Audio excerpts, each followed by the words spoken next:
AFCON 2025, the stage is set with the group stage draw held yesterday in Rabat, Morocco. In this edition, we'll be looking at the groups and some reactions. This is the news of the day.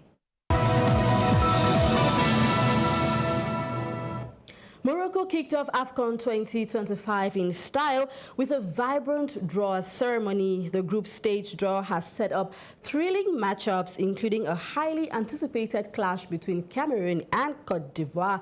Colin Bekatal reports.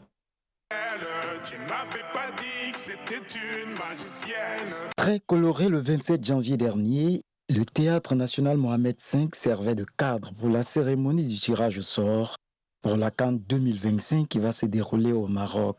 C'est l'essentiel des grandes figures d'hier et d'aujourd'hui du football africain qui s'y sont mobilisées. Dans un très bel alliage de la modernité et son histoire ancienne, le Maroc a donné un aperçu de ce que sera la CAN prochaine. Entre chants, danse et des allocutions, un parfum de fête a finalement conduit à la constitution des tableaux avec pas mal de retrouvailles.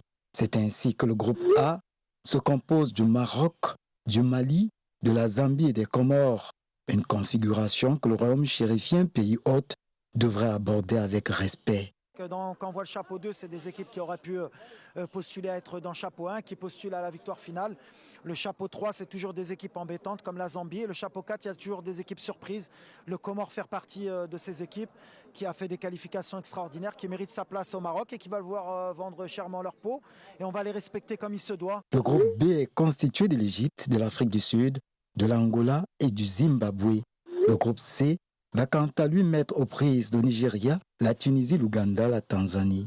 Le groupe D est pour sa part fait du Sénégal, de la République démocratique du Congo, du Bénin et du Botswana.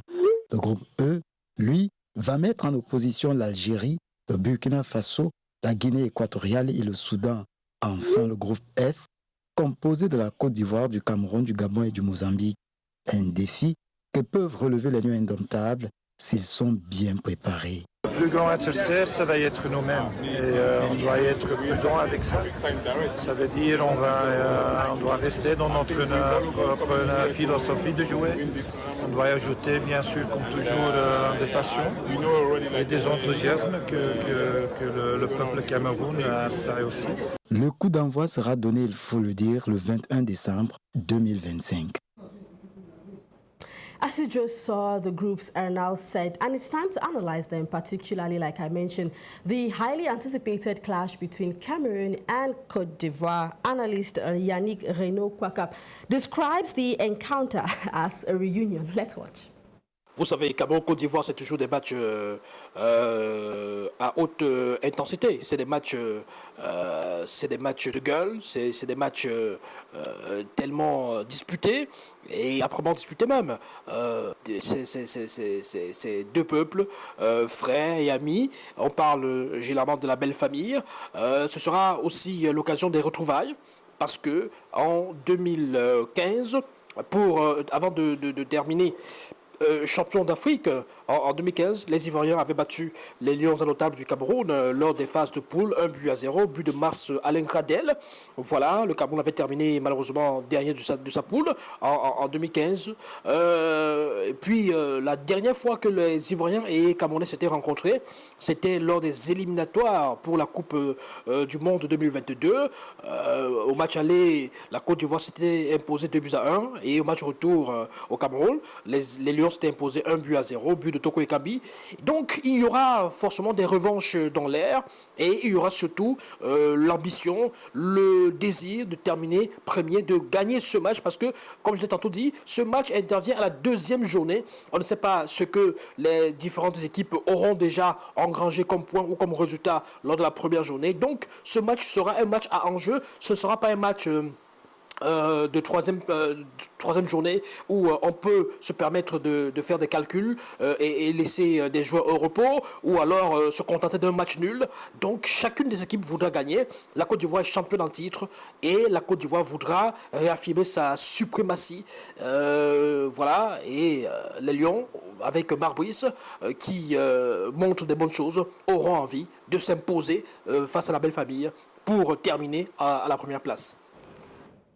As the countdown to AFCON 2025 begins, Cameroonians are cautiously optimistic about their team's prospects. But what do they really think about the Indomitable Lions' chances of bringing home the trophy? Blanton Jinka and Richard Bike in this report.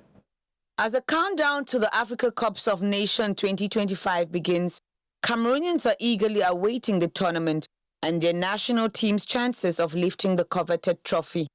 Recently, the draws for the group stages were announced and Cameroon found itself in a challenging yet intriguing pool.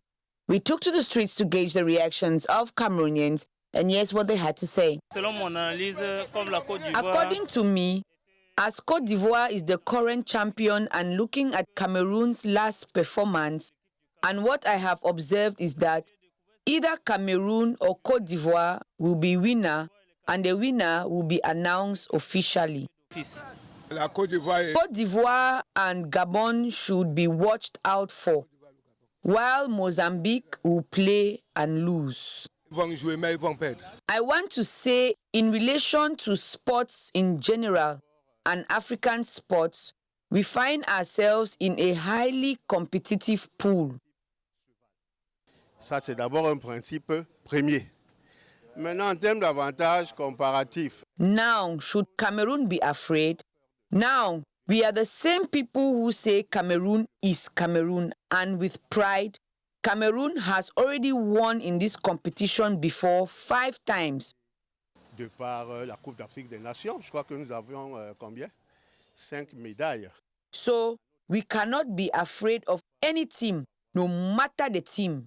Qu'en soit l'équipe. As the Indomitable Lions prepare to take on the continent's best, it's clear that Cameroonians are cautiously optimistic about their team's chances. With a mix of experience and youthful energy, the team will be counting on the unwavering support of their fans to propel them to victory. As one respondent aptly put it, we are Cameroon and we will roar.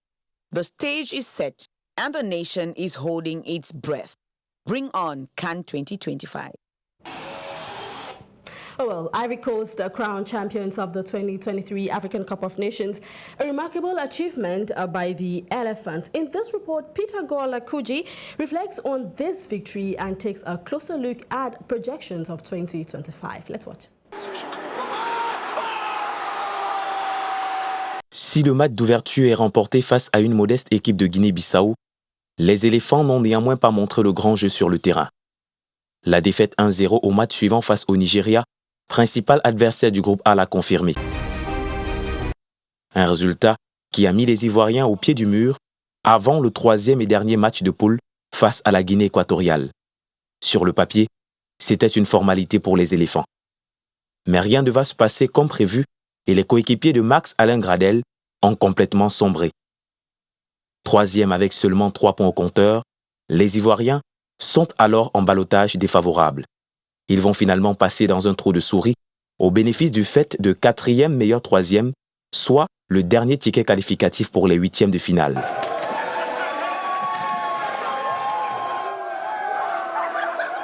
Le repêchage n'éclaircit pas pour autant l'horizon des Ivoiriens. Et pour cause, c'est le Sénégal, tenant du titre, qui se dresse en 8e de finale.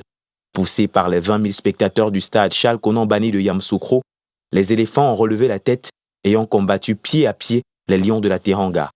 La Côte d'Ivoire s'est imposée finalement dans la séance des tirs au but. Après le Sénégal, nouveau scénario renversant face au Mali. Là encore, les Ivoiriens ont déjoué le destin. En demi-finale, les joueurs des Mers Fayet ont écarté logiquement la République démocratique du Congo grâce à une reprise victorieuse de Sébastien Haller.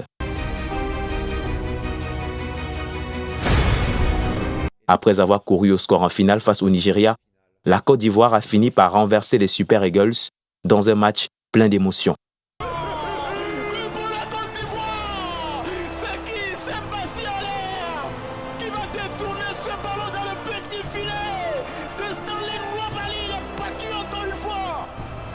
Un parcours historique, miraculé, les Ivoiriens ont été sacrés champions d'Afrique à domicile.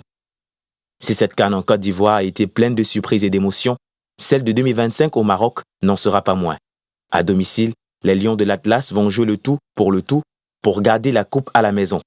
L'Égypte, qui depuis plusieurs années n'a plus savouré le goût d'un sacre à une CAN, pourra compter sur Mohamed Salah, qui réalise une saison stratosphérique avec son club, et Oumar Marmouche, nouvelle recrue de Manchester City. L'Algérie, sortie en phase de poule lors de la dernière Coupe d'Afrique, va revenir revancharde. Les Lions indomptables du Cameroun, éliminés en huitième de finale en Côte d'Ivoire, vont s'appuyer sur des joueurs cadres, notamment Brian Mbomo, Franck Zambo-Anguissa, André Onana ou même le jeune Carlos Baleba pour remporter une 6e coupe.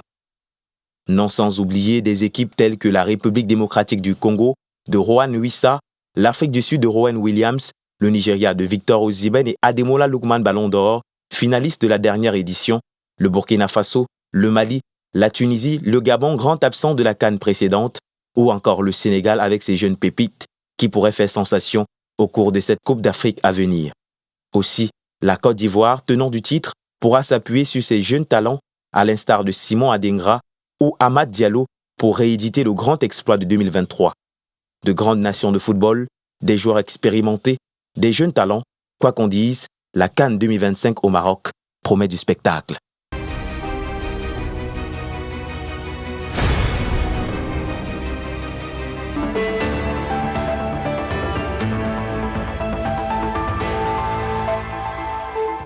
On to our bonus information. In the latest edition of Rusafrique magazine, the headline reads, Russia is ready to engage in dialogue with the United States on Ukraine. This is the main focus on the cover.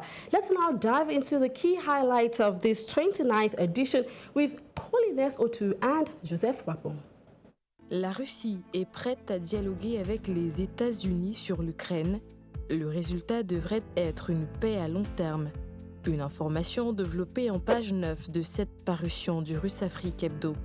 En page 2, le Japon, lui aussi, a annoncé sa volonté de conclure un traité de paix avec la Russie. Les relations entre la Russie et l'OTAN étant au point mort, Moscou ferme ses portes à l'alliance. Cette déclaration a été faite sur les ondes de la chaîne de télévision Russia 24 par le vice-ministre des Affaires étrangères de la Fédération de Russie.